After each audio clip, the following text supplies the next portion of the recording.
খুশবু কিচেনে আপনাদেরকে সবাইকে স্বাগত। আজ আমরা একটা মজাদার রেসিপি নিয়ে হাজির হয়েছি, আর এই রেসিপিটা হবে কিন্তু খুবই অন্যরকম আর খেতে তো দারুণ।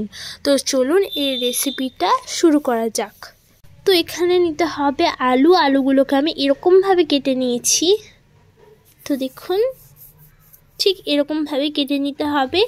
এরপরে নিয়েছি ডিমটাকে আমি ভেঙে দিচ্ছি। এর মধ্যে দুটো ডিম লাগবে, তাই আমি আর একটা ডিমও এর মধ্যে দিয়ে দিলাম। এরপর দিচ্ছি হলুদ গুঁড়ো, লঙ্কা গুঁড়ো, দিয়ে দিচ্ছি স্বাদ মতো নুন,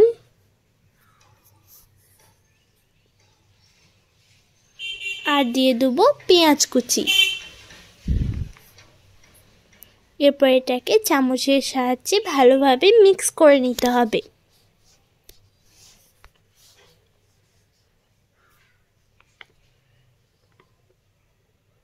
একবার হলেও ট্রাই করে দেখবেন, কেননা এই রেসিপিটা এতই অসাধারণ যে এটা মাছ মাংসকে হার মানিয়ে দেবে। তো এর মধ্যে আর একটু পরিমাণ হলুদ দিয়ে দিলাম। এর মধ্যে দিয়ে দিচ্ছি বেসন, একটা ভালো বাইন্ডিংয়ের জন্য।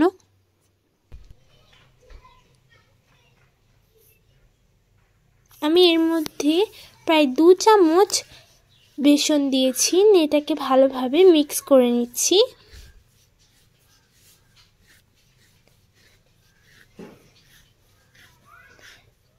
ঠিক এরকম ভাবে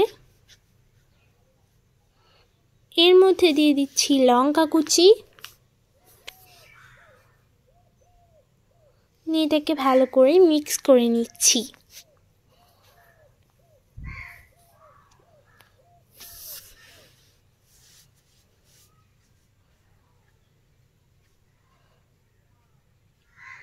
একটা গ্যাস ওভেনে আমি একটা প্যান চাপিয়ে দিয়েছি। এর মধ্যে আমি তেল দিয়ে দেবো।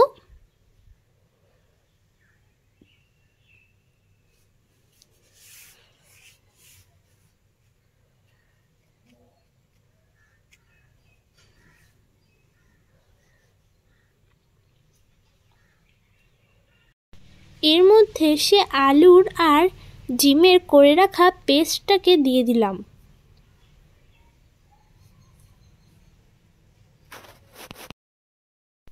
এরপর দেখুন আমি চামচের সাহায্যে এটাকে এধার ওধার করে ছড়িয়ে দিচ্ছি।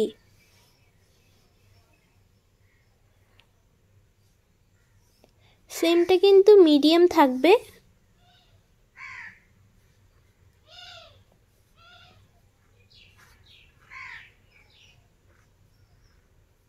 ঠিক এরকম ভাবেই ছড়িয়ে নিতে হবে।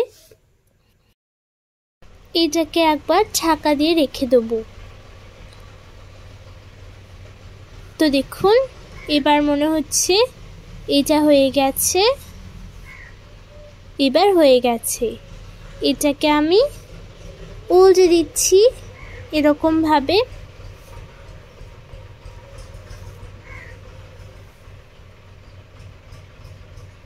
আমি এর উল্টো দিকটা প্যানে দিয়ে দেবো, যাতে এর উল্টো দিকটাও ভালোভাবে ফ্রাই হয়ে যায়। দেখুন আমি আবার সেই গ্যাস ওভেনে এটাকে চাপিয়ে দিয়েছি, আর এটা দেখুন হয়েও গিয়েছে। এরপর আমি এটাকে কেটে নিচ্ছি।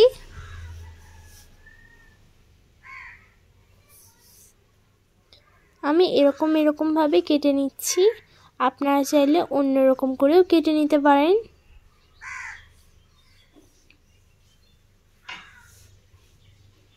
আপনারা চাইলে এটাকে এরকম ভাবেও খেতে পারেন, কিন্তু আমি এটাকে অন্যরকম করে রাঁধবো। তো দেখুন একটা গ্যাস ওভেনে আমি কড়াই চাপিয়ে দিয়েছি। এর মধ্যে দিয়ে দিয়েছি আমি তেল। এরপর আমি এর মধ্যে দিয়ে দিয়েছি পেঁয়াজ কুচিগুলোকে। এগুলো এমনি খেতেও ভালো লাগে, কিন্তু আমি যে জিনিসটা বানাচ্ছি সেটা কিন্তু এর সঙ্গে খেতে দারুণ লাগবে। তো দেখুন শেষ পর্যন্ত। তো এটাকে আমি হালকা করে ভেজে নেব। মধ্যে দিয়ে দিচ্ছি টমেটো কুচি। এটাকে ভালো করে মিক্স করে নেব। এরপর দেখুন এই যে আমার ভাজা হয়ে গেছে। এর মধ্যে আমি দিয়ে দেবো হলুদ গুঁড়ো, এর মধ্যে দিয়ে দিচ্ছি জিরে গুঁড়ো, এর মধ্যে কিছুটা পরিমাণ দিয়ে দিলাম ধনে গুঁড়ো, এর মধ্যে আমি দিয়ে দিচ্ছি লঙ্কার গুঁড়ো। এটাকে ভালো করে মিক্স করে নেব।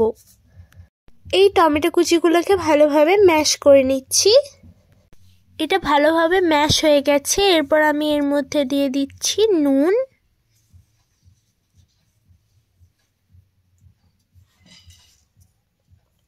আর দেখুন এটা তেল ছাড়া ছাড়া হয়ে গেছে। যখন এটা তেল ছাড়া ছাড়া হয়ে যাবে তখন আমি এর মধ্যে দিয়ে দিচ্ছি জল। এরপর দেখুন এটা ফুটছে।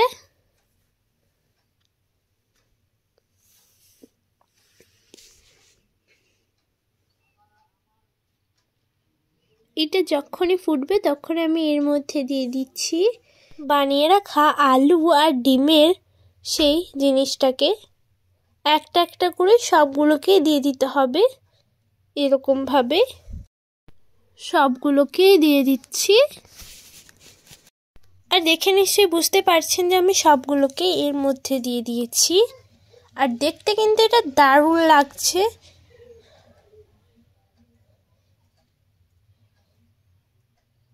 এরপর আমি এর মধ্যে কেটে রাখা ধনেপাতাগুলোকেও দিয়ে দেবো।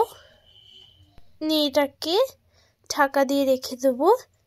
কিছু মিনিট পরে আমাদের রেডি হয়ে গেল এই রেসিপিটা। দুর্দান্ত এই রেসিপিটা, একবার হলেও এই রেসিপিটা ট্রাই করে দেখবেন। এরপর এটাকে আমি সার্ভ করে দিচ্ছি। দারুণ লাগছে এটা দেখতে। একবার হলেও এই রেসিপিটা ট্রাই করে দেখবেন, আপনাদের কাছে অনুরোধ রইল। আর দেখুন সবগুলো কত পারফেক্টভাবে রেডি হয়ে গেছে, দারুণ লাগছে দেখতে। আজকের মতো বিদায় নিচ্ছি। ভালো থাকবেন, সুস্থ থাকবেন, আর পরের ভিডিওটার জন্য অপেক্ষা করবেন। আমাদের ভিডিওটাকে লাইক, শেয়ার, কমেন্ট আর সাবস্ক্রাইব করে দেবেন এবং পাশে থাকা বেল আইকনটাও ক্লিক করে দেবেন যাতে অল নোটিফিকেশন সর্বপ্রথম আপনার কাছে পৌঁছায়।